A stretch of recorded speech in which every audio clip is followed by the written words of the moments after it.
For example, AdVital, we have clients that have gone through and onboarded with AdVital in terms of CRM, and they've recouped like 60K in 60 days. Now with VitalPay, if they were to use that as well, they would have also added on probably close to another $1,000 in terms of recoupment of just reactivating what they had in their database. Yeah, that's exactly right. It in that $60,000 example, you're actually going to add almost $2,000 additional.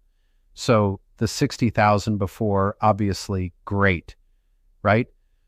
That's what we're doing here is we're helping practices, but then add an additional 2,000 on that. So it's not a net 58, it's actually a net 59, right? Almost 60. So yeah, it becomes tremendously powerful. So you add AdVital, you add VitalPay, and now the practice is really swimming in money. That's how I like to think about it. It's a great analogy in terms of swimming in money. Like before, when you first started a practice, when I first started, I was like, all right, what EMR do I use, right? And I was like, all right, well, what did my mentors use? What did I see in these practices that were functioning at high rates and this and that? And I was like, all right, well, I'll use this EMR.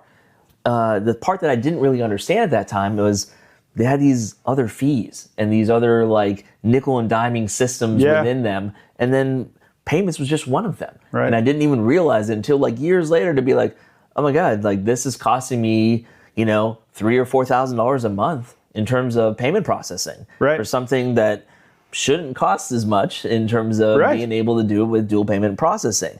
But I didn't even know that was actually happening. And it's like, when I thought about it, I was like, well, I'm like paying rent on my own land. Yeah, right? Like that's a great analogy. It's like in terms of the property tax, it's like I'm not only paying property tax, but I have to pay insurance on top of it, and then all the pieces for just having a practice and having an EMR host my notes.